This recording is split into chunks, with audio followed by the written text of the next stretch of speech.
कुछ क्वेश्चंस बताओ तो मुझे। मैं यहाँ कुछ क्वेश्चन लिख रहा हूँ, मैं देखता हूँ, फटाफट करते जाओ, आगे बढ़ते जाऊँगा। सारे कैलकुलेटिव है, सारे अच्छे लेवल के ही क्वेश्चंस है, ठीक है। हाँ, मैंने पीपीटी वीपीटी सब बनाई है, लेकिन उतना टाइम वेस्ट नहीं करूँगा मैं आगे से क्या करने वाला हूँ सुनो। मैं पहले आते ही 4-5 क्वेश्चन यहाँ पे पीपीटी में चलाने वाला हूँ। आप 4-5 क्वेश्चन करेंगे, मुझे आइडिया मिल जाएगा आपको कौन सा टॉपिक पढ़ाना है, उसका कॉन्सेप्ट बता के मैं आगे बढ़ जाऊँगा। पूरा यहाँ पढ़ाने वाला नहीं हूँ, आपको अगर बेसिक्स आते होंगे तभी आप आना लेक्चर में, तभी आपको अच्छा लगेगा, नहीं तो आपका लेक्चर पूरा वेस्ट होगा।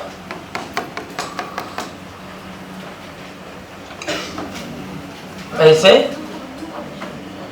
ये वाला एंगल थीटा है,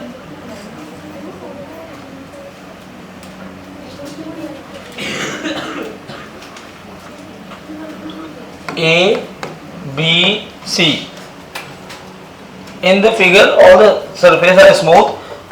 The blocks A, B and C have the same mass m. सबका मास सेम है।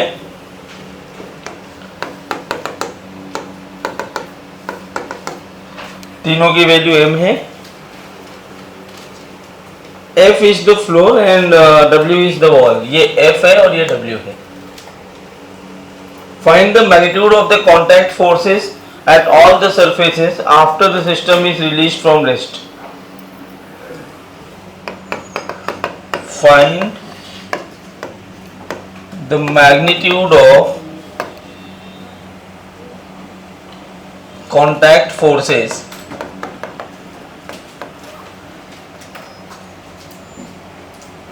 at all surfaces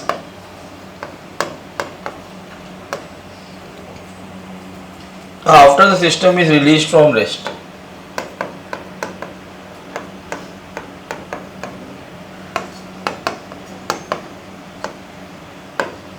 जल्दी ट्राई करिए। ये एंगल थीटा दिया है, ठीक है। तुम्हारे साथ ही मैं भी करूंगा, मुझे भी नहीं पता इसका आंसर क्या है।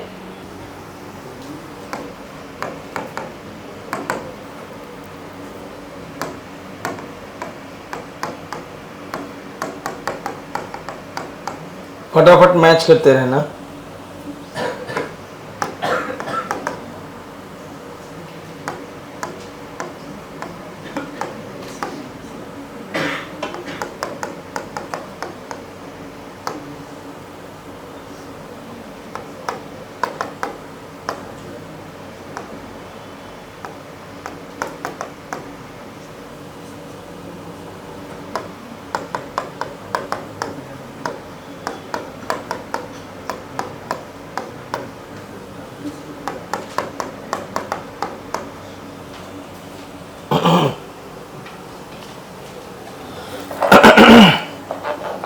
देखो कुछ है इस सवाल में, कुछ है ही नहीं, खाली एक बीडी बनाना है बस, फ्री बॉडी डायग्राम बनाना है।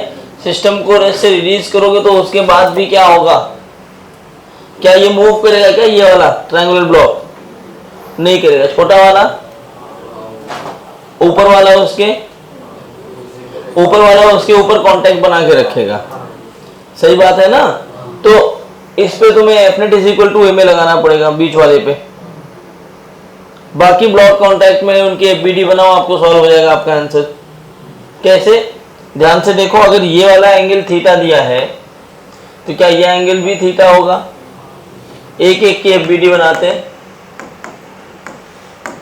पहले एक ही एफबीडी बनाओ। एक ही एफबीडी पर कितने फोर्सेस लग रहे हैं? एक तो यहां लग रहा होगा नॉर्मल, और एक यहां लग रहा होगा ऐसे नॉर्मल ना, और नीचे इसका mg, दो ही तो फोर्स है। तो क्या ये ब्लॉक पर ऐसा नहीं होगा NAB is equal to mg? सही है क्या? गलत है। NAB is equal to mg अपने को तब दिखेगा जब पूरा सिस्टम रेस्ट में होगा, लेकिन B तो मूव कर रहा है ना। B कैसे फ्रेम में है? नॉन इनर्शियल फ्रेम में। तो क्या सूडो भी आएगा? क्या आना चाहिए? सूडो। तो ये ए से जा रहा होगा, इस पे बैठ के इस पे एक सूडो लगाओगे। तो इमेजिन करो ये पूरा सिस्टम अगर ग्राउंड से देख रहे हो तो ये ब्लॉक कैसा नीचे आ रहा होगा, ये ब्लॉक तो ऐसे आ रहा होगा ना नीचे, सही बात है क्या? तो इस पे तुम्हें सूडो का भी कॉन्सेप्ट लगाना होगा।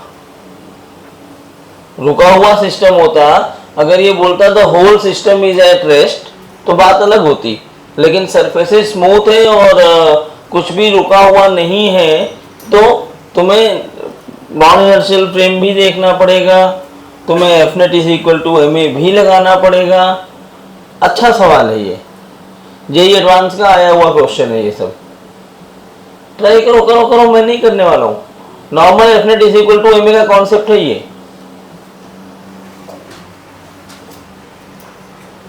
तब तक मैं एक और सवाल लिख देता हूं, 2-3 सवाल लिखा रहेगा बोर्ड पे। मैंने क्या बोला, मैंने बोला कि ये जो पूरे सिस्टम को देखो कहीं फ्रिक्शन तो है नहीं। क्या ये पहले सवाल में सरेंडर कर रहे हो क्या तुम लोग? पूरे सिस्टम में कहीं पर, ये सब हटाओ पहले,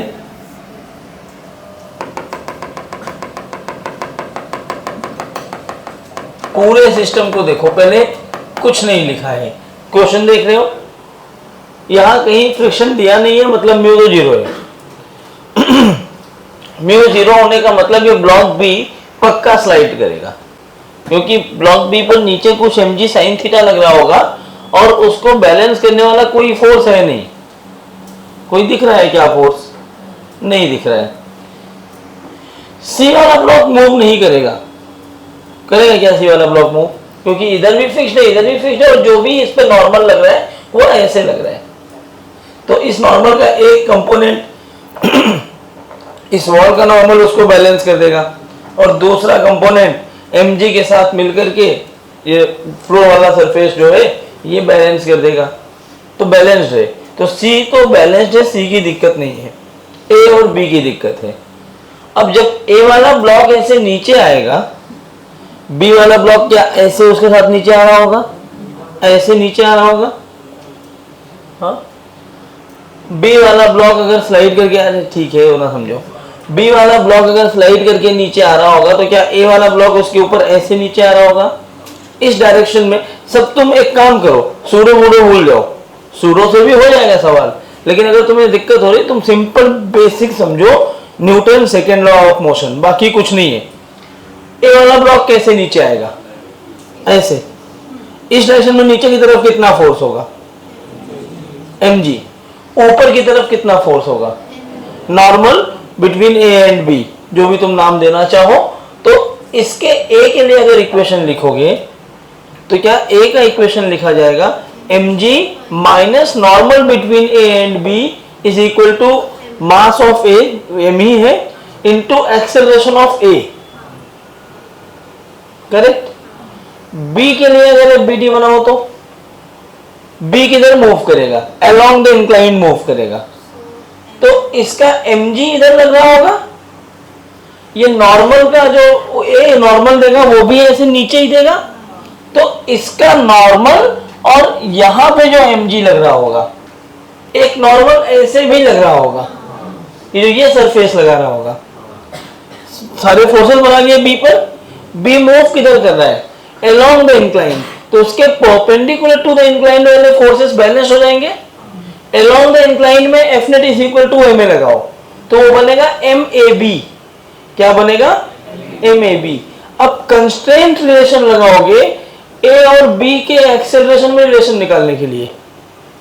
वेज कंस्ट्रेंट में क्या होता है, perpendicular to the contact surfaces acceleration, velocity और डिस्प्लेसमेंट सेम होता है, बताया था मैंने, ठीक है ना। तो वो कॉन्सेप्ट लगाओ यहां पे, उससे ए और बी में रिलेशन निकाल लो, तुम्हारे 3 इक्वेशन बन गए।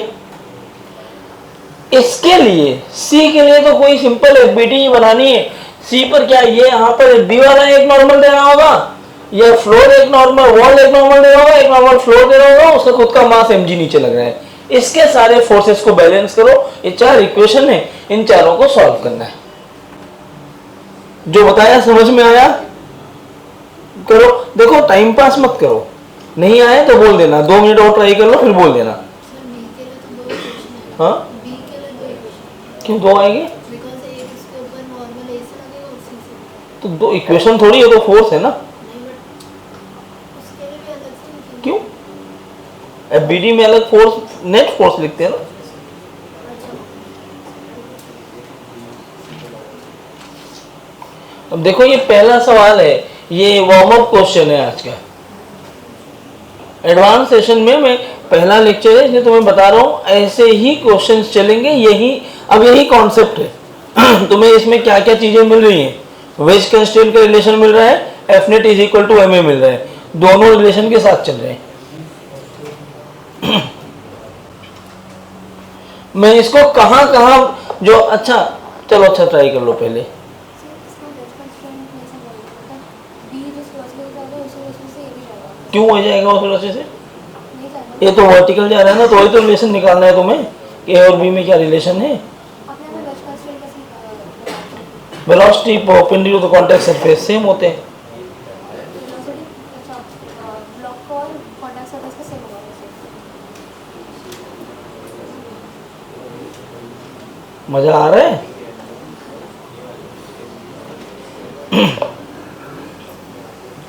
जो कॉन्सेप्ट नहीं आएगा वो बोलते जाओगे, इसी साथ में मैं एक्सप्लेन करता जाऊंगा। मेरा मन था काइनेमेटिक्स लेने का, लेकिन मैंने नहीं लिया क्योंकि उसमें तुम और रोते। इसमें कम से कम कुछ चीज़ें दिख रही हैं, उसमें बिल्कुल दिखता नहीं। तो और भी तो एन होगा ना, एक ही एन थोड़ी होगा।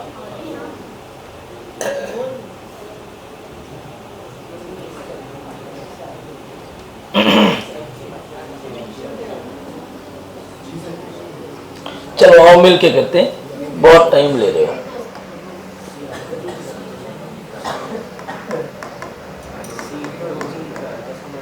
एक एक एफबीडी बनाओ। पहले एक ही एफबीडी बनाते हैं। जिस टर्म में आंसर दिया है ना, मैं उसी टर्म में यहाँ पे लिखूंगा ताकि आपको समझ में आए कि आंसर मैच कैसे होगा। नीचे क्या लग रहा होगा? mg, ऊपर लग रहा होगा ए और बी के बीच का नॉर्मल। ये ब्लॉक ऐसे नीचे जा रहा है, मान लो ए से जा सकता है, तो क्या इक्वेशन मेरी बनेगी? mg minus N A B is equal to acceleration of A. सबको समझा? अब मैं जब b की एफबीडी बनाऊंगा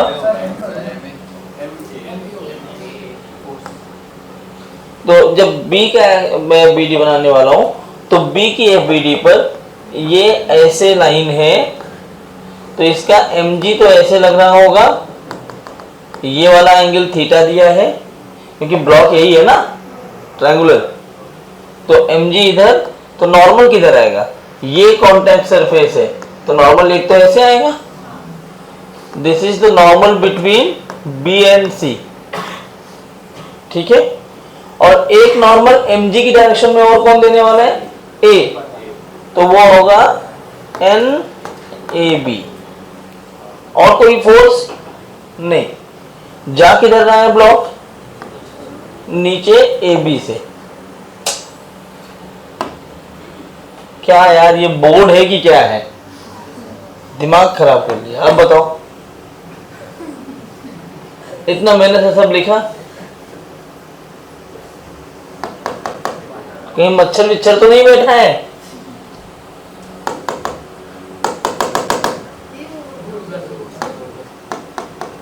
क्या हो गया? अरे यार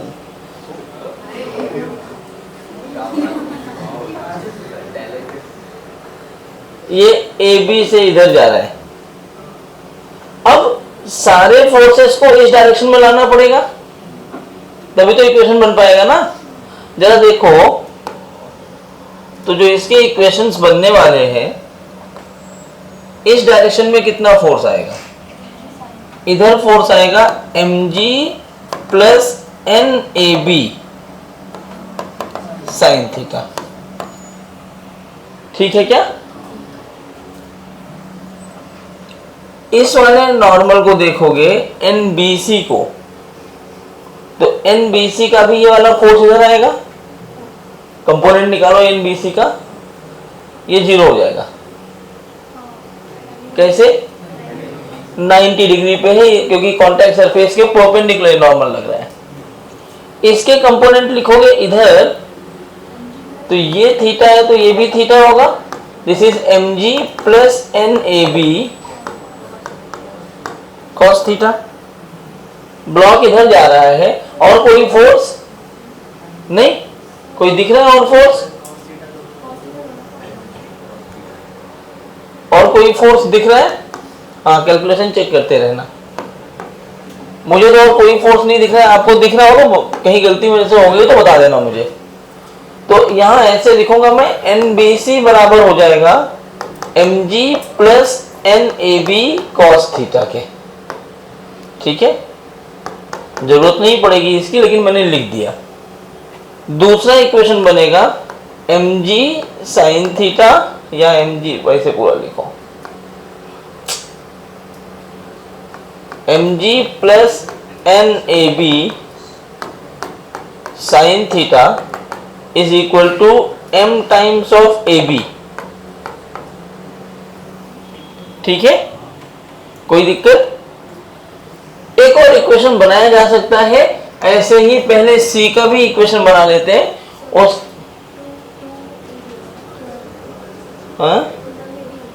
क्यों? जब BD मैंने B का बनाया तो 2MAB क्यों होगा?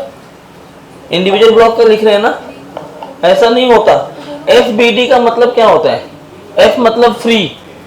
जब वो बॉडी फ्री है तो अकेले आएगा ना। कभी भी FBD बनाओगे तो जिस ब्लॉक का नेट फोर्स लिख रहे हो मास में उसी का लेना, उसके ऊपर कुछ भी हो। उसके ऊपर ब्लॉक था तभी तो NAB आया। अगर उसके ऊपर ब्लॉक, मैंने इन दोनों को एक ही मान लिया तो N तो इंटरनल फोर्स बन जाएगा। मैंने N यहाँ पे इंट्रोड्यूस किया, मतलब M आएगा, 2M नहीं आएगा। अब C के लिए अगर FBD बनाया जाए तो C की FBD में mg ऐसे नीचे आएगा, ये जो फ्लोर है वो ऐसे ऊपर देगा नॉर्मल NF, सही बात है। और ये जो कॉन्टैक्ट सरफेस है, ये मतलब ये एक लाइन है ना, इधर आएगा एक फोर्स जो B और C के बीच में नॉर्मल बता रहा है, और एक फोर्स इधर आएगा जो वॉल देने वाला है। और ये ब्लॉक तो रुका हुआ है, ये वाला एंगल फिर से थीटा। ठीक है क्या? कोई दिक्कत? अब तुम्हें ये फोर्सेस को बैलेंस करना है, क्योंकि सी वाला ब्लॉक तो चल ही नहीं रहा है, तो फोर्सेस बैलेंस तो और आसानी से हो जाएंगे। कैसे? तुम्हारी मर्जी, तुम mg के कंपोनेंट ले लो, nw के कंपोनेंट ले लो, nf के कंपोनेंट ले लो, सारे कंपोनेंट को तुम बैलेंस्ड आउट करो इस लाइन पर, along the incline और perpendicular to incline, या तुम्हारी मर्जी, तुम सबके कंपोनेंट वर्टिकल और हॉरिजॉन्टल लेंथ में लाके बैलेंस आउट करो। कैसे भी कर सकते हो, दोनों सही है। मैं हॉरिजॉन्टल वर्टिकल में लाके बैलेंस आउट करना चाह रहा हूं, तो इस ये थीटा तो ये भी थीटा, तो ये वाला NW cos थीटा, और इसका दूसरा कंपोनेंट, अच्छा मैं हॉरिजॉन्टल वर्टिकल की बात कर रहा था ना। अरे ये क्या हो रहा है? ये बोर्ड पागल हो गया है क्या? कहा क्या हो गया ये?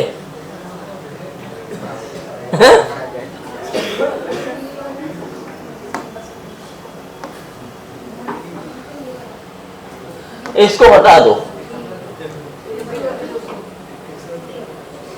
किसे क्या लिखा था मेरे को सब मिट गया ये तो। mg ऐसे था, और ये कहां से आ गया? ठीक है, अब जो हो गया देखो आगे।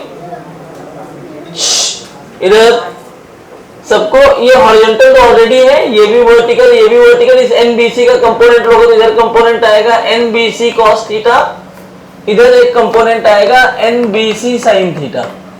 तो क्या जो NF है अपना, ये NF बैलेंस कर रहा होगा mg plus NBC cos theta, और NW को बैलेंस कर रहा होगा NBC sin थीटा। ओ ये देखो, NCW is equal to NBC sin theta, तो आपको मिल गया। ठीक है। अब तुम्हें एनबीसी निकालना है। एक और इक्वेशन बचना होगा आपके पास। वेरिएबल्स कितने कितने क्या है, वेरिएबल्स कितने कितने, N A B A 2, A B 3 variable. अरे यार ये बोर्ड है कि क्या है, यहाँ पे प्लस आएगा, क्या हुआ था ये, अच्छा ये इक्वल कहां से आ गया था, अच्छा इक्वल टू था, अच्छा ये नीचे लिखा था M G plus N A B sine theta correct is equal to M A B. तो मेरे पास एक वेरिएबल यहां से, एक दो आए थे, तीसरा वेरिएबल यहां से निकल के आ गया, 3 वेरिएबल हो गए, एन बी सी 4 वेरिएबल हो गया, एन एफ 5 वेरिएबल हो गए, सही बात है ना। और ये एन डब्ल्यू 6 वेरिएबल, तो इक्वेशन भी कितने चाहिए होंगे 6, तो 5 तो बन गए एफ बी डी से। छठा बनाने के लिए मैं यहां पे यूज करूंगा वेज कंस्ट्रेंट का रिलेशन। वेज कंस्ट्रेंट के रिलेशन में एक ही बात याद रखनी होती है, बता रखा हूं कई बार, जो दो ऑब्जेक्ट है उन दोनों के कॉन्टैक्ट सरफेस को ढूंढो, कॉन्टैक्ट सरफेस के परपेंडिकुलर, क्योंकि कोई भी ब्लॉक अलग कब होते हैं, जब ऐसे बाउंस बैक करके ऊपर जाए या ऐसे गड्ढा खोद के नीचे चले जाए, और दोनों कहां पॉसिबल है, perpendicular to the contact surface में। कहां पर पॉसिबल है दोनों, perpendicular to the contact surface में, ठीक है ना। तो परपेंडिकुलर टू कॉन्टैक्ट सरफेस में अगर दोनों की वेलोसिटी सेम होगी तभी वो कंस्ट्रेंट रिलेशन मेंटेन कर पाएंगे, एक दूसरे से कांटेक्ट में रहकर चल पाएंगे। तो वो रिलेशन लिखो, किसके किसके बीच में आएगा, ये है आपका कांटेक्ट सरफेस, क्योंकि सी से कांटेक्ट बनाने की कोई जरूरत ही नहीं है, सी वाला पॉइंट तो रुका है ना। तो कौन से दो ब्लॉक चल रहे हैं, ए और बी, तो ए और बी के परपेंडिकुलर सारे फोर्सेस को बैलेंस करोगे तो जरा देखो ए और बी के बीच में कांटेक्ट सरफेस ये रहा, ठीक है। इसके परपेंडिकुलर जो ए वाला है वो ऑलरेडी चल रहा है कितने एक्सेलरेशन से, ए से, करेक्ट, कोई दिक्कत। ये लाइन है, इस लाइन पे ये ऐसे चल रहा है पार्टिकल, कौन सा, बी वाला, कितने एक्सेलरेशन से, ए बी से। ये वाला एंगल आपको दिया है थीटा, यही थीटा है ना, ये देखो ये बी वाला ऐसे चल रहा है ना, ये थीटा, तो ये भी थीटा, मतलब ये थीटा है क्या, हाँ ये थीटा, ये थीटा नहीं, ये थीटा है। तो ए बी का ये कंपोनेंट तो इधर आया, कितना आया ये component, A B cos theta, और दूसरा कंपोनेंट इधर आया ए बी साइन थीटा। तो अब परपेंडिकुलर तो कांटेक्ट सरफेस, दोनों की वेलोसिटी देखो एक ही डायरेक्शन में। याद है बीपी वाले, तुम्हारे एडवांस क्लास में मैंने तुम्हें समझाया था ना ये बात, कि जब दो वेलोसिटी का वेज कंस्ट्रेंट लगा रहे होगे तो उस टाइम पर क्या होता है, दोनों की डायरेक्शन भी एक होनी चाहिए, मैग्नीट्यूड भी एक होना चाहिए। क्या डायरेक्शन मैग्नीट्यूड दोनों एक ही डायरेक्शन में दिख रहे हैं, अगर ये वेज कंस्ट्रेंट को फॉलो कर रहे हैं, दोनों कॉन्टैक्ट बना के चल रहे हैं, तो क्या इसका मतलब ये नहीं है कि ये दोनों जो एक्सेलरेशन दोनों इक्वल होने चाहिए, A is equal to A B sine theta. बच्चों जो क्रक्स था वो खत्म हो चुका है, बच्चे यही गलती कर जाते हैं। ये 5 इक्वेशन एक एवरेज बच्चा निकाल ले जाता है, छठे इक्वेशन में सब फंस जाते हैं। अब ये इक्वेशंस बन गए, अब आपका क्वेश्चन सॉल्व हो गया। देख लो ना यार, 6 इक्वेशन 6 वेरिएबल तो मैच हो गई ना। अब क्या कर सकते हो, इन दोनों इक्वेशन को पकड़ लो, ए की जगह क्या रख सकते हो, ए बी साइन थीटा रख सकते हो। अगर ए की जगह मैंने ए बी साइन थीटा रखा है, इन दोनों को ऐड कर दिया, तो देखो जरा, ए की जगह ए बी साइन थीटा यहां पे रख दिया और इन दोनों को ऐड कर दिया, तो इस साइन थीटा को मैं इधर भेज सकता हूं पहले ही।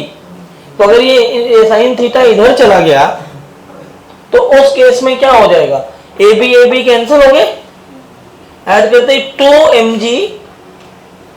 2mg is equal to M A B sine theta plus M A B upon sine theta. वहां से ए बी मिल जाएगा, भाई एडवांस के लेक्चर चल रहे हैं, मैं अकेले पढ़ रहा हूँ क्या? ये पहले एक बार बताओ, क्या यहाँ तक समझ में आया है? कोई है जिसको यहाँ तक कोई दिक्कत है? बस अब मैं क्या बोल रहा हूँ, मेरी बात को खाली समझो। 1+2 करो। थोड़ा सा तुम्हें, सॉरी मैं लेकिन बोलना पड़ेगा, थोड़ा सा बेसिक और मैथ्स करके आना पड़ेगा, क्योंकि एडवांस के लेक्चर की तभी वैल्यू होगी, नहीं तो मेंस जैसा लेक्चर बन जाएगा ये भी, जो क्लासरूम लेक्चर है। थोड़ा सा इसमें अलग तो करना ही पड़ेगा अपने को। 1+2 करेंगे बच्चों, तो 1+2 करने पे क्या ये ऐसे नहीं लिख सकते क्या? NAB MAA की जगह पे AB sin थीटा लिख दो। मैं इस 6 इक्वेशन को इस्तेमाल कर दिया अंदर, और यह आ जाएगा MG plus NAB is equal to MAB by sine theta. ठीक है, इसको ऐड कर दो, ये कैंसिल हो गया। 2mg is equal to MAB common आ जाएगा, तो sine theta plus 1 by sine theta. m ने m को मार दिया, ये क्या 1 प्लस साइन स्क्वायर थीटा बन गया क्या? तो ये इधर, हाँ कोई है जो अटेंडेंस नहीं दिया अपना? तो 2g sine theta upon 1 plus sine square theta is equal to AB। Correct? कोई दिक्कत? AB मिल गया, AA भी मिल गया। यहां साइन थीटा को मल्टीप्लाई कर दो, therefore acceleration of A would be 2g sign square theta upon 1 plus sine square theta. अब जो काउंट करोगे ना कि कितने नंबर ऑफ क्वेश्चंस हुए हैं, तो आपको नंबर ऑफ क्वेश्चंस 4-5 ही दिखेंगे, लेकिन ये एक क्वेश्चन है कि पूरा एनएलएम का कॉन्सेप्ट है। सब कुछ तो लगा दिया ना, कंस्ट्रेंट लगा दिया है, BD लगा दिया, इक्विलिब्रियम लगा दिया, सेकेंड लॉ ऑफ मोशन लगा रहे हो, सब तो आ गया इसके अंदर। तो और ऐसे ही क्वेश्चंस मैं यहाँ कराऊंगा। तो ये AA भी मिल गया, AA भी मिल गए। अब देखो यहाँ पे A रख दिया तो NAB मिल गया, यहाँ पे AB रख दिया तो जरूरत ही नहीं, क्योंकि वो NAB तो अपने आप मिल जाएगा। और कहाँ गया? और कोई इक्वेशन मिल लीजिए? ठीक है, देखते हैं, पहले एक एक करते हैं। तो mg, हाँ बोलो।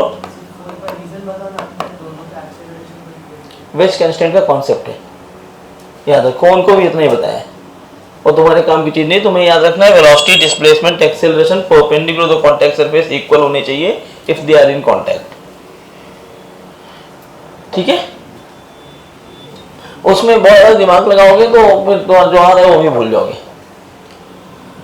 अगर चाहिए ना तो अभी नेक्स्ट वीक सुन लो, नेक्स्ट थर्सडे को फिर से लेक्चर होगा। मेरा और भानु सर का ऐसे ऑल्टरनेट वीक में चेंज होता रहेगा, पहले बता देता हूँ। कभी मेरा 4 घंटे का होगा, कभी भानु सर का 4 घंटे का होगा, मेरा 2.5 घंटे का होगा तो उनका 4 घंटे का होगा, उनका 2.5 घंटे का होगा तो मेरा 4 घंटे का होगा। तो नेक्स्ट वीक में शायद मेरा 4 घंटे का होगा। मैं प्रीति से बात करता हूँ एक बार, तो तब तक जो VP वाले बैठे हैं मलाड वाले, उनसे नोट्स ले लें। जो एडवांस प्लस लेक्चर में मैंने पढ़ाया, कोई प्रॉपर नोट्स बनाया ढंग से NLM वाला, वो इनको कोई एक PDF ले लेना, इससे ये दे देगी, और वो PDF ले करके ग्रुप में सर्कुलेट करो। अगले थर्सडे जो उसको रिवाइज कर पाएंगे वही बैठेंगे, ठीक है ना? तो मजा आएगा। हाँ नहीं, इक्वेट नहीं, क्योंकि इक्वेट करेंगे तो एक इक्वेशन बचा रहेगा इसके पास।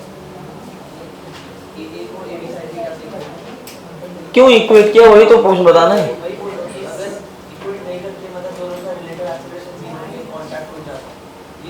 हाँ बोल सकते हो, लेकिन पूरी तरह से ये रीजन नहीं होता।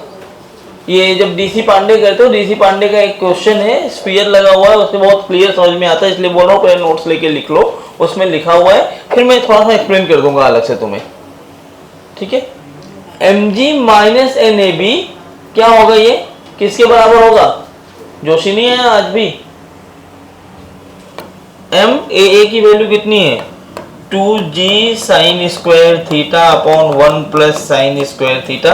बाप रे, कैलकुलेशन बहुत टफ होगी। इसको इधर ले जाओ, तो ये बन जाएगा mg plus mg sine square theta minus 2mg sine square theta upon 1 plus sine square theta is equal to NAB।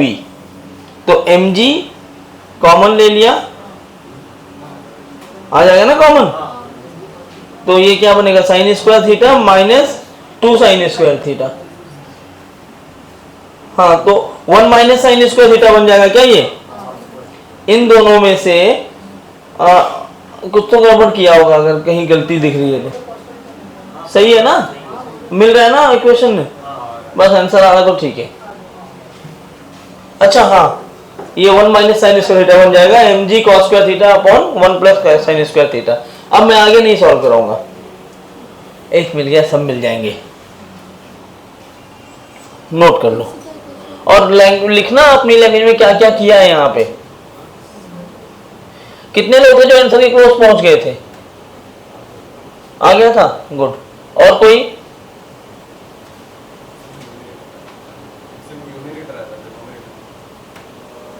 डंडा है यहाँ पे, पीटूंगा मैं।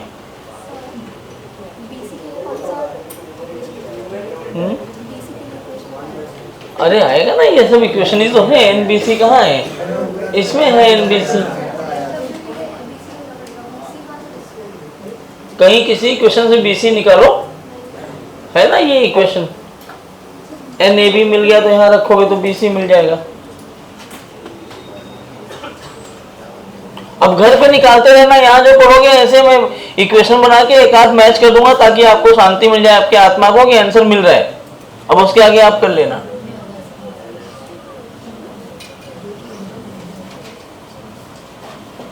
और थोड़ा सा देखो इस पे ना एक चीज तुम्हें समझ में आई क्या?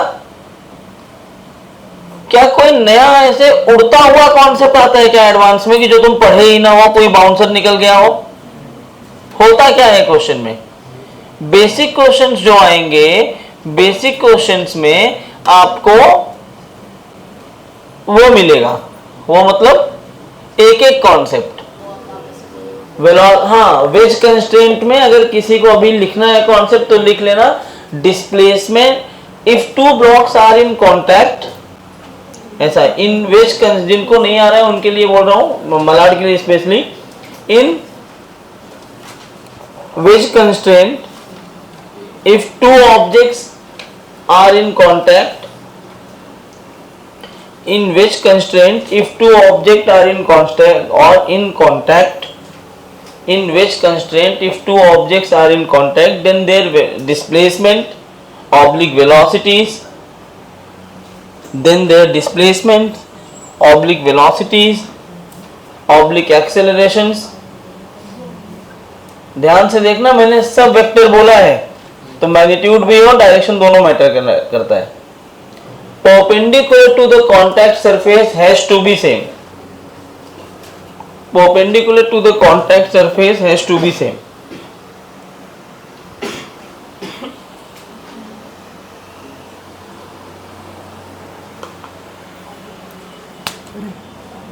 बातें करवा लो, आया नहीं। हाँ आया, ऊपर का आया, नीचे का नहीं आया। ये क्या होता है? शर्ट पहन लो, पैंट मत पहनो, चले आगे पढ़ने। तू अंदर बैठ गया आज? करण सब ठीक? कल कुछ इमरजेंसी थी ना, मेडिकल इमरजेंसी। अभी ठीक है सब? घर पे है कि हॉस्पिटल में ही? मतलब नॉर्मल है ना सब, कोई दिक्कत तो नहीं है?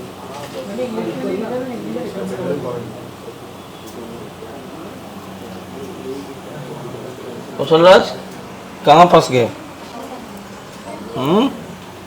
क्या फंसा? हाँ? अरे वो गलती नहीं करता बेचारा कभी, पहली बार। मैंने कुछ गलती नहीं की अपनी वजह तो सारे खाना खा रहे हैं क्लास में बैठ के। वो भी था। कौन था ये? पिटा ना ये?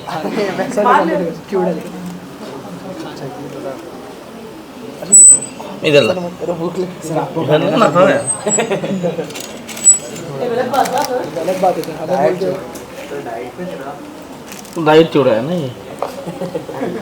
ओए राजू सर वो फर्स्ट वाला आ गया ना बट हम्म हम्म। अरे चौधरी तुम भी आए हो? ये बात समझो, घर जाके पढ़ना पड़ेगा। एडवांस में बैठे हो, बेइज्जती मत करना। जबरदस्ती लेके आई क्या ये? हाँ, तू जबरदस्ती लेके आई है ना? सोता बेचारा आराम से। क्या अन्याय हो रहा है तुम्हारे साथ। ये तो केस करो कोर्ट में, पापा को पटाओ, अपनी तरफ करो, तुम्हारा वही केस लड़ेंगे। फिर मैं लड़ूंगा, समझो, तुम्हारे लिए। हो गया लिख के? तो भाई जल्दी लिखो।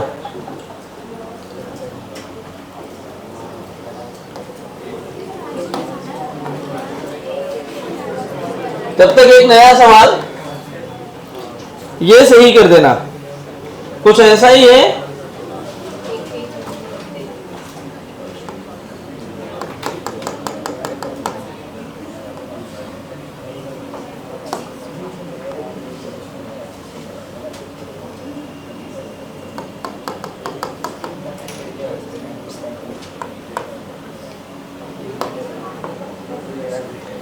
ये यहां ये सुनो, ए बी निकाल लो, उसके बाद आप खाली ए लिख दो। आंसर मैच करवा दिया था मैंने कि substituting A be in equation 1 2 3 4 5 respectively आपको आंसर आ जाएगा।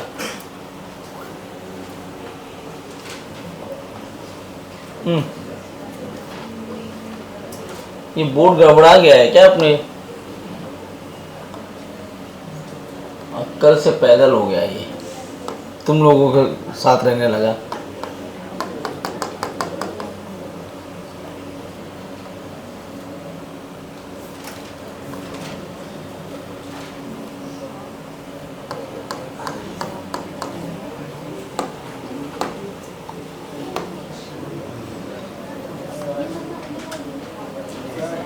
हाँ,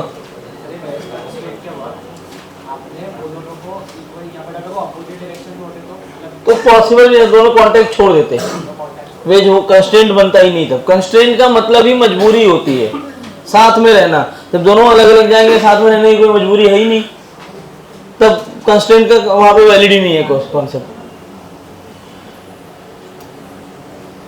ये सवाल है, देखो, दो फिक्स्ड ट्रायंगुलर ब्लॉक रखे हैं, अल्फा और बीटा इंक्लाइन एंगल बना रहे हैं, उसके ऊपर एक ये ट्रायंगुलर ब्लॉक रखा है और ये बीच में एक सिलिंड्रिकल ब्लॉक रखा है। A cylinder and a wedge of same masses with a vertical face touching each other moves along smooth inclined plane forming the same angle alpha and beta.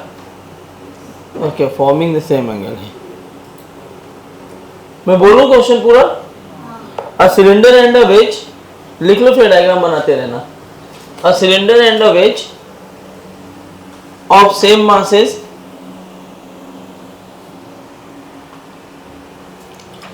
ऐसे वो भी करना है। A cylinder and a wedge of same masses with a vertical face touching each other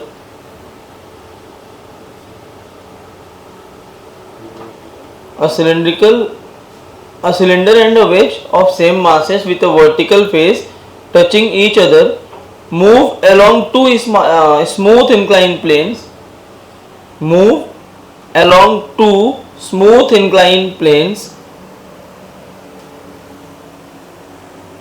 forming the angles alpha and beta respectively, forming the angles alpha and beta respectively.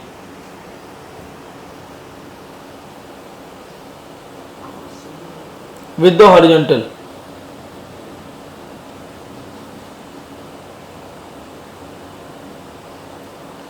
Determine the force of normal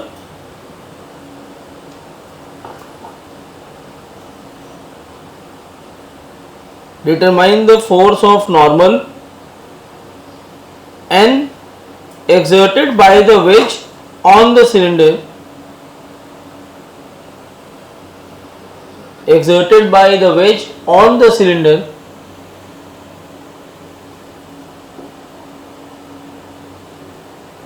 neglecting the friction between them।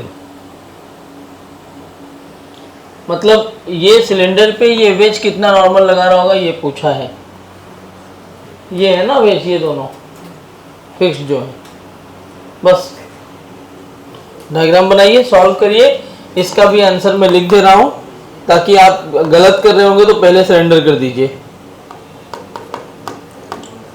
और ये time boundary के beyond जाके solve करो, कोई tension वाली बात नहीं है ऐसा, क्योंकि एडवांस के पेपर में तुम्हें अगर 120 125 नंबर आते हैं तो तुम किसी आईआईटी में पहुंच जाते हो, 160 170 आ गया तो आईआईटी बॉम्बे मिल जाता है, 200 के आसपास पहुंच गया आउट ऑफ 360 तो आईआईटी बॉम्बे इलेक्ट्रिकल मिल जाता है, सिविल एंड सॉल्ट, और 230 तक पहुंच गए तो आईआईटी बॉम्बे सीएस मिलने के चांसेस 99.9% हो जाते हैं।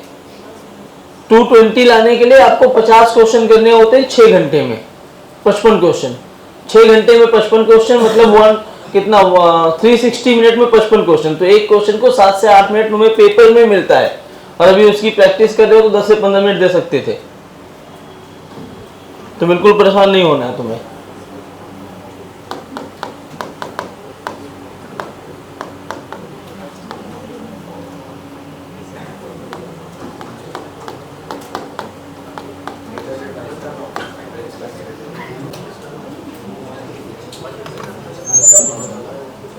जल्दी जल्दी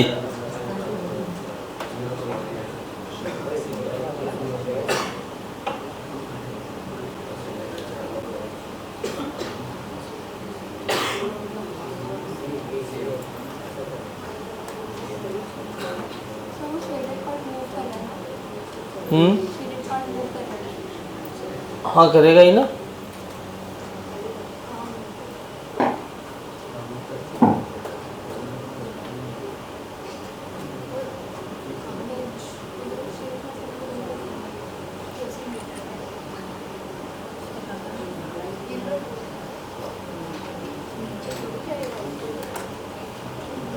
कौन नीचे नहीं जाएगा? सिलेंडर तो नीचे जाएगा ना, ये ऊपर जाएगा। वो जो बीच में ऐसा ट्रायंगुलर प्लेट देखो जिसमें लाइन लाइन किया है, वो इस वाले वेज पे ऐसे फिसलता हुआ नीचे आएगा, तो ये सिलेंडर को भी तो ऐसे फिसलते हुए नीचे आना पड़ेगा, ऊपर जाएगा। ठीक है करो, मेरे को नहीं पता, मैं तो तुम लोगों से पूछ रहा हूँ खाली। ऊपर जा रहा है, ट्राई करो ना, आंसर ला के दिखाओ।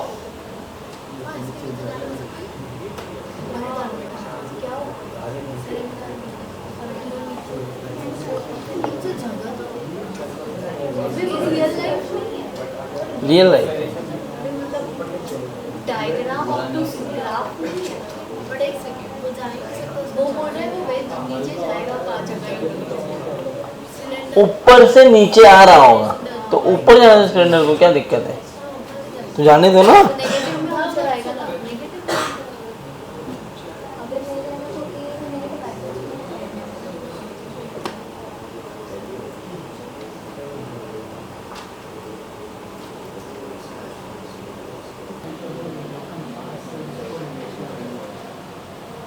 हाँ भाई संयम, किसी को आया?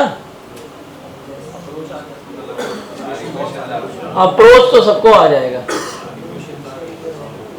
सारे इक्वेशंस आ गए, 5 आएंगे ना, 5वां कंस्टेंट लगा दो, ए और ए बी के बीच में रिलेशन, तो 5वां आ जाएगा, उसका तो सॉल्व हो गया।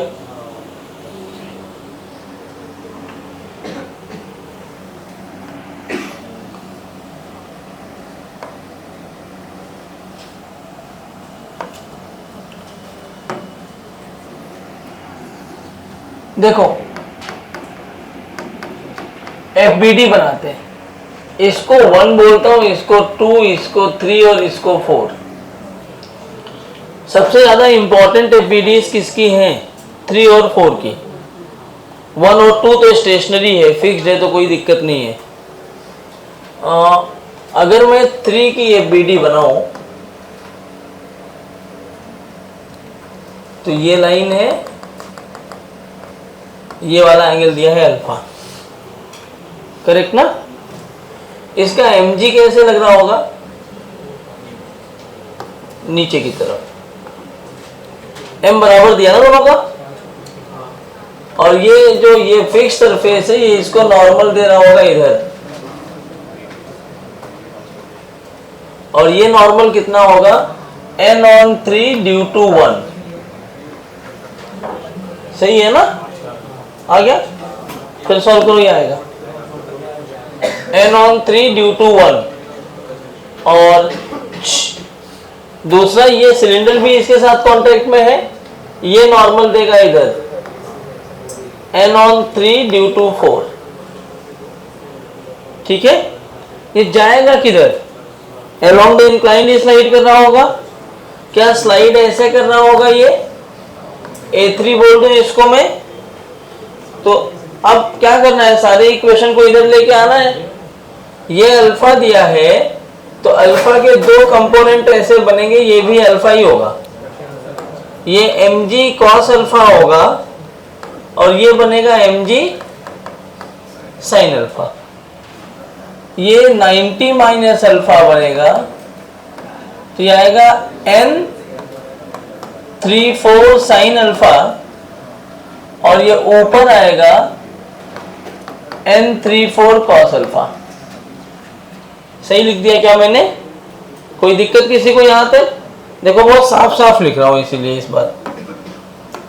तो क्या मैं ऐसे लिखूंगा mg sin alpha minus n/3/4। n/3/4 को यार ऐसे n/3/4 बार बार लिखना अच्छा नहीं लग रहा है, इसको मैं n1 sin अल्फा लिख देता हूं, दिखने में थोड़ा आसान दिखेगा। तो n1 cos alpha is equal to ma3। ठीक है, अच्छा a3 लिया है तो इसको भी n3 मान लो, थोड़ा सा आसान करना चाह रहा हूं, बाकी कुछ नहीं है। और दूसरा इक्वेशन कौन सा बन जाएगा? n31 को n1 मान लेता हूं, तो n1 has to be equal to mg cos alpha plus n3 sin alpha. दो इक्वेशन मिल गए इस इक्वेशन इससे। दूसरा कौन सा बना दो? वो सिलेंडर ले लो 4 का, तो सिलेंडर मेरा ऐसा है, इसको मैं पॉइंट मास मानूं तो mg ऐसे नीचे लग रहा होगा, यहां एक नॉर्मल ऐसे मिल रहा होगा अपने को, एंड ये नॉर्मल कितना होगा? This is the normal between 3 and 4 जिसको मैंने n3 मान रखा है।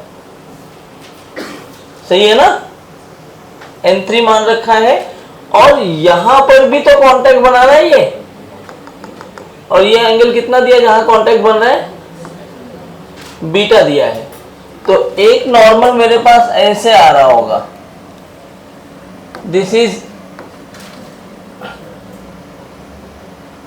n2, चलो नाम दे देता हूं, मतलब मैंने कहा यहां पर जो नॉर्मल है ये n2 है, यहां पर जो नॉर्मल है ये n3 है, और n1 कौन सा नॉर्मल है? यहां पर जो नॉर्मल है वो n1 है। ठीक है ना, तो ऐसे लग रहा है ये ब्लॉक किधर जाएगा? ये अच्छा सवाल है। तुम एक चीज जान रहे हो, due to this constraint this both wedges are fixed. जो ये सिलेंडर है इट कैन मूव इधर डाउनवर्ड डायरेक्शन और अपवर्ड डायरेक्शन।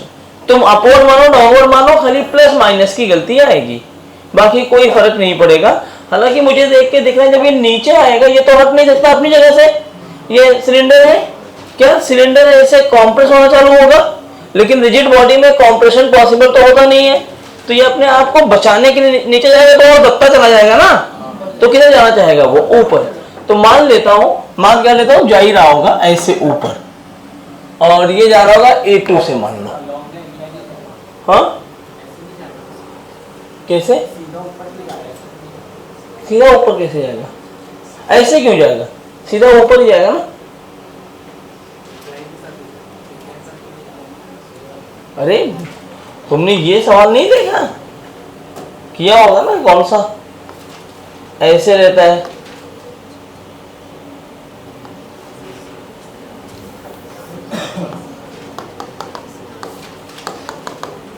ऐसे,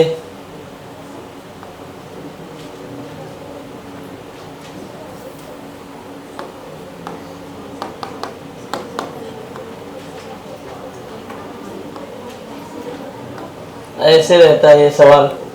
यही तो ये भी बना है। अगर ये इधर जाए तो ये किधर जाता है, ऊपर ही जाता है ना, वही तो सवाल है। ये डीसी पांडे तुम लोग सॉल्व करोगे, लेवल 2 का क्वेश्चन है। कुछ कितना, कौन सा क्वेश्चन नंबर था लेवल 2 का? कोई तो था ना जो कराया था क्लास में, ये 20 से 15 कुछ आया था आंसर, 23। तो हाँ, हाँ लेकिन उसके अलोंग लेना मुश्किल हो जाएगा ना, साइन थीटा कॉस के दो कंपोनेंट आ जाएंगे। हाँ इधर देखो, इतने कंपोनेंट्स हो गए,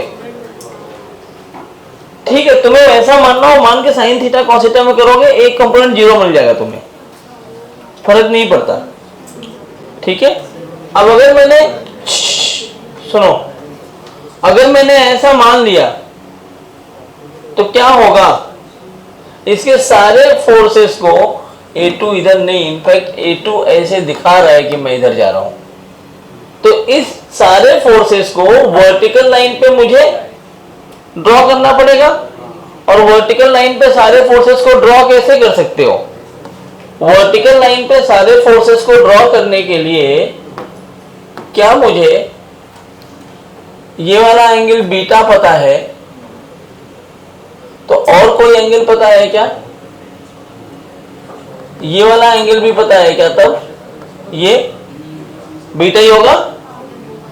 और अगर ये बीटा हुआ, अच्छा इस n3 का तो कोई कंपोनेंट आएगा भी नहीं, तो लिखने की जरूरत नहीं है। मुझे इस लाइन पर ये वाला एंगल चाहिए, तो ये वाला एंगल क्या इसके अपोजिट एंगल है क्या? तो ये बीटा, तो ये 90 माइनस बीटा, तो ये बीटा ही हो जाएगा। तो ये वाला बीटा हुआ तो ये भी बीटा हुआ, तो ये कंपोनेंट क्या आएगा? n2 cos बीटा, इधर जो कंपोनेंट आएगा n2 sin बीटा। तो n2 sin बीटा जो है वो n3 के बराबर है, सही है। और दूसरा कंपोनेंट बनेगा n2 cos beta minus M G is equal to M A. M बराबर दिया है ना, दोनों का एम इक्वल है ना। कितने वेरिएबल दिख रहे हैं? n1 n2 n3, a2 और a3, 5। n1 n2 n3, a2 और a3, इक्वेशंस कितने बने? 4। पांचवा कहां से लाऊं? कंस्ट्रेंट कहां लगेगा? जो दो ऑब्जेक्ट मूव कर रहे हैं उन दोनों ऑब्जेक्ट के परपेंडिकुलर उनकी वेलोसिटी इक्वल होनी चाहिए। तो दोनों ऑब्जेक्ट का कांटेक्ट सरफेस ये है, सही बात है। तो ये इधर जाएगा, ये वाले लाइन पर दोनों की वेलोसिटी इक्वल होनी चाहिए। अब देखो यहां तुम्हारा क्रक्स जो है वो आ जाएगा, ये ब्लॉक ऐसे वो ऊपर नहीं जा पाएगा। क्यों नहीं जाएगा ब्लॉक ऊपर? अगर मैं वही बोला ना, यहाँ गलती हो रही हुई तो यहाँ सही हो जाएगी। क्यों सही हो जाएगा? अगर मैंने इसको A2 से ऊपर जाता हुआ मान लिया है, तो इस लाइन के परपेंडिकुलर कितना कंपोनेंट आएगा A2 का? इस लाइन के परपेंडिकुलर A2 का क्या कंपोनेंट आना चाहिए? 0 आना चाहिए। जबकि ये वाला जो ब्लॉक है कहाँ गया? ये वाला ब्लॉक 3 नंबर वाला, 3 नंबर वाला ब्लॉक मेरा ऐसे जा रहा है, ऑलरेडी जा रहा है ना ऐसे। और क्या वेलोसिटी दिया मैंने 3 नंबर को? A3। तो ये A3 से इस तरह ऐसे नीचे जा रहा है। अगर ये A3 से इस तरह नीचे जा रहा है तो इसका ये वाला कंपोनेंट इधर तो आएगा ही आएगा। और ये वाला, ये एंगल तुम्हें अल्फा दिया है, तो क्या ये भी अल्फा हो जाएगा? तो क्या ये A3 का ये कंपोनेंट आया A3 cos अल्फा? इसका मतलब है कि जो ये सिलेंडर चल रहा होगा, सिलेंडर के पास एक कंपोनेंट होना ही चाहिए। अभी इस वाले इक्वेशन से अगर मैं, सुन लो ध्यान से कहाँ गलती हो रही है, ऐसे तुम ये पहले बना करके बाद में यहाँ तुम अगर फंस रहे हो तो इस तरह से कर सकते हो। वैसे एडवाइजेबल ये होता है, मैं क्योंकि तुम्हें पढ़ा रहा हूँ इसलिए नहीं करे तुम प्रो लेवल के हो जाते हो, तो पहले तुम्हें कंस्ट्रेंट लिख लेना चाहिए, तुम्हें समझ में आता है कि डायरेक्शन क्या होगा एक्सेलरेशन का। अब मुझे एक चीज समझ में आना चाहिए, क्या समझेगा कि जो एक्सेलरेशन होगा सिलेंडर का उसका एक कंपोनेंट तो हॉरिजॉन्टल में आना चाहिए and it has to be equal to a3 cos alpha, it can not be 0। तो अगर मैं मान रहा हूं ये ऊपर जा रहा है, अगर मैंने मान लिया कहां जा रहा है ये ऊपर, तो ऊपर जाता हुआ जैसे ही मानोगे क्या उसका इधर कंपोनेंट 0 आ गया, तो कंस्टेंट वैलिड है क्या, नहीं है, मतलब ये ऊपर नहीं जा सकता, मतलब ये ऊपर नहीं जा सकता। अगर ये ऊपर नहीं जा सकता है तो इक्वेशन थोड़ा सा अलग हो जाएगी। मैं हटा दूं क्या पूरा पूरा, क्योंकि खिचड़ी बन जाएगा।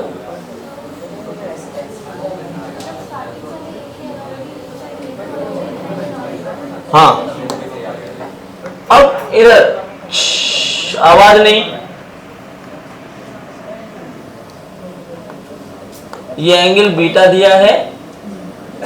अब मैं इन सबको ना, जितने भी फोर्सेस लग रहे हैं इस पूरे सिलेंडर को ना मैं एक पॉइंट मास मान लेता हूं अपने कन्वीनियंस के लिए, यहां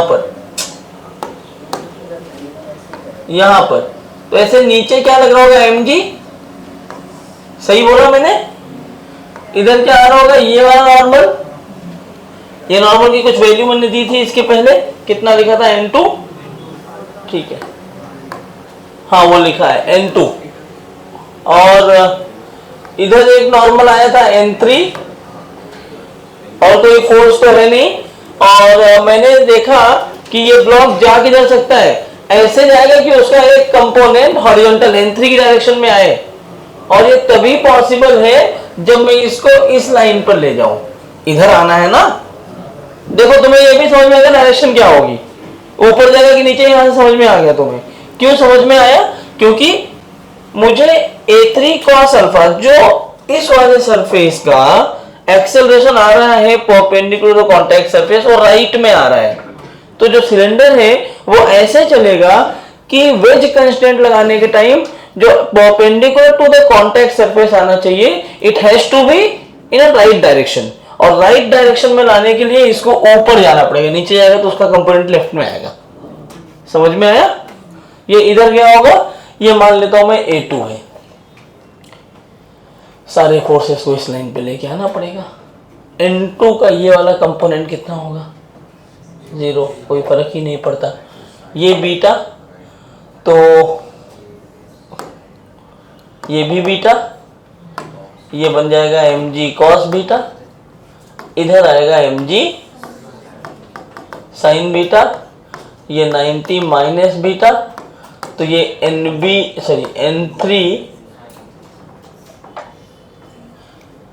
sin बीटा, और ये n3 cos बीटा, तो इक्वेशन बना n3 cos beta minus mg sin alpha is equal to ma2,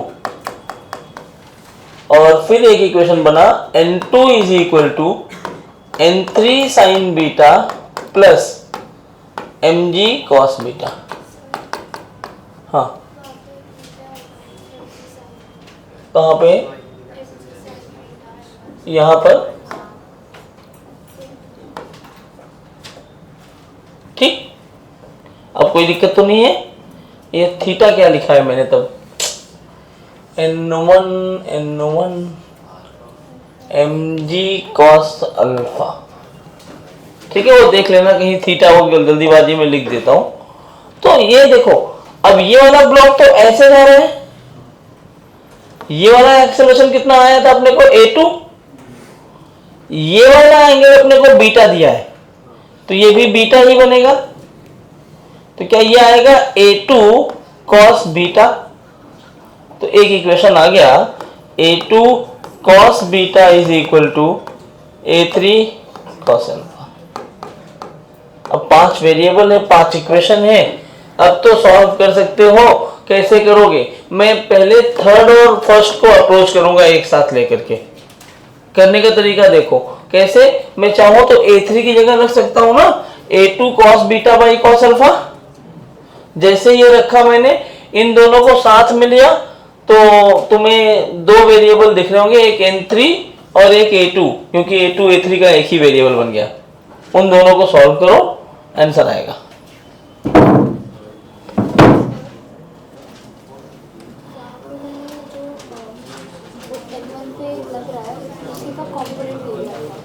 किस कहाँ कौन सा N1 पे क्या कंपोनेंट हुआ?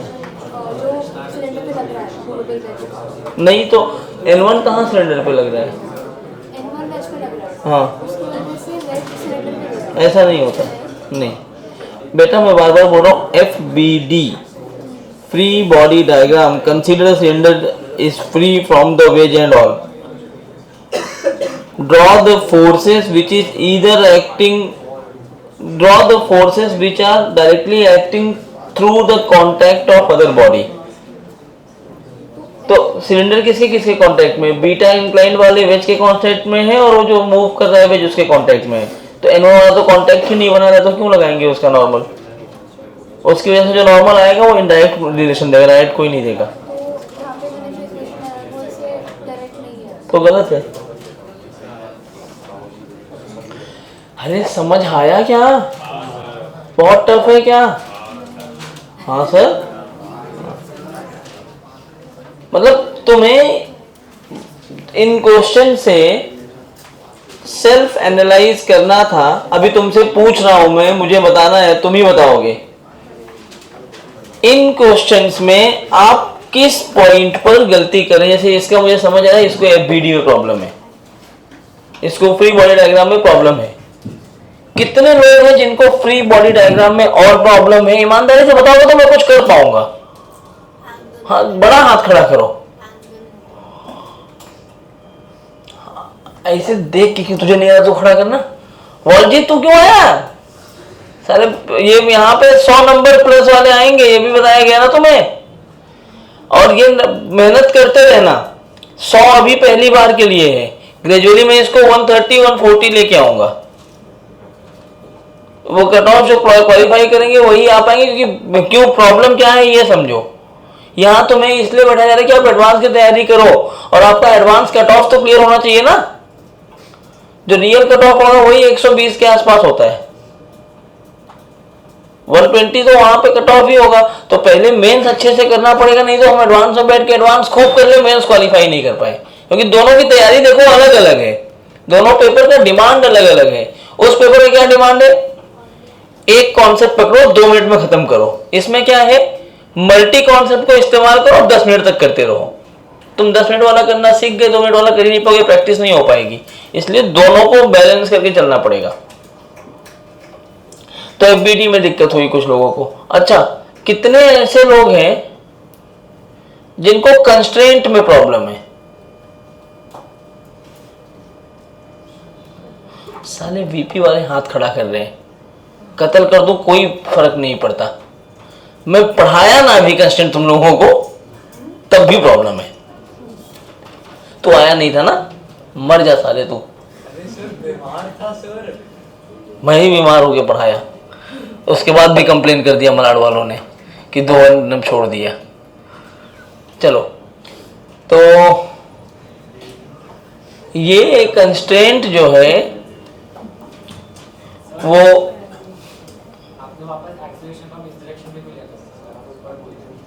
हम, मैंने क्या बोला? मैं ऊपर मान लिया, तुमने इधर बोला, मैंने बोला नहीं है।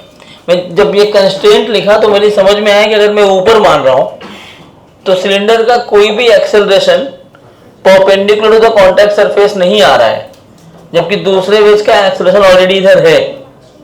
तो कॉन्सेप्ट क्या कहता है? Acceleration perpendicular to the contact surface has to be equal. तो उधर जा ही नहीं सकता वो, क्योंकि उसका कोई कंपोनेंट आया ही नहीं। तो मेरी मजबूरी हो गई कि इसको इधर लेना है। अच्छा चलो, 2 टॉपिक आपने बताया कि आपको कंस्ट्रेंट में प्रॉब्लम है, आपको FBD में प्रॉब्लम है। Fnet is equal to ML लिखने में कितने लोग परेशान हुए? कंपोनेंट लेने में बेसिकली। अब वो ज्योमेट्री का पार्ट है, बीटा कौन सा होगा, अल्फा कौन सा होगा, वो तो मुझे नहीं लगता कि कोई भी प्रॉब्लम क्रिएट होगा किसी को भी। जो दोनों प्रॉब्लम है, वीपी वालों को भी बोल रहा हूं, मलाड वालों को भी बोल रहा हूं, दोनों प्रॉब्लम बहुत इजीली सॉल्व हो सकती है अगर आप मेरे, थोड़ी आपको मेहनत करनी पड़ेगी। 2 3 4 पेज होगा, हार्डली 10 पेज होगा। कितना होगा बेटा, कितना नोट्स में एनएलएम में कितना हुआ एडवांस प्लस वाले में? 2 4 10 पेज ही है ना। फोटो खींच के या कोई एक, मैं किसको असाइन कर देता हूं, मैं ही, तू अभी उससे फोटो लेगी पूरा या फिर पीडीएफ बनाएगी, जो भी करना होगा लेक्चर के तुरंत बाद। 8-10 पेज है, प्रॉपर उसमें स्टेप्स लिखे हैं, अक्कल लगा के अगर तुमने पढ़ लिया तो एफबीडी कभी नहीं भूलोगे। उसमें एक एक पॉइंट बहुत डिटेल में लिखा गया है कि नॉर्मल कैसे काम करता है, टेंशन कैसे काम करता है, वेट किधर लगना चाहिए, सब कुछ लिखा है। एफबीडी कैसे बनाना है, एक एक स्टेप, कौन से स्टेप को पहले बनाना होता है, क्या पहले एनालाइज करनी होती है, सब कुछ लिखा है स्टेप बाय स्टेप। उसको लो, अच्छे से पढ़ के अगले लेक्चर में आओ, उस चीज को मैं दूर करवा दूंगा। तुम्हारा खुद ही, तुम खुद ही कॉन्फिडेंट हो जाओगे उसको देखकर। वेज कंस्ट्रेंट कितना भी पढ़ोगे 100% कॉन्फिडेंट तो नहीं हो पाओगे। अगर आप 90% भी कॉन्फिडेंट है तो आपके लिए बहुत अच्छी चीज है। और सवाल करो। 1200 का लेक्चर कितने बजे? 11:15 तो आएंगे ही वो। ट्रिको लगाओ, लास्ट में आ जाएगा। साइन 2 थीटा शायद लगाना पड़ेगा, या साइन ए भी, साइन ए प्लस भी कुछ तो बन रहा होगा। हाँ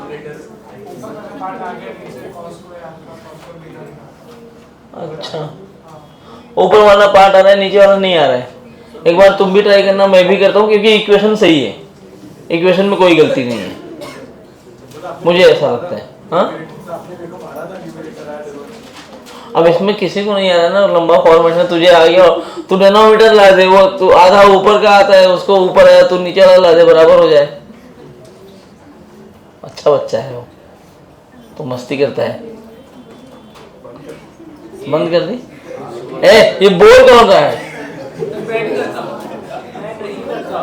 तो ये घर से करके आना, जाओ ब्रेक ले लो और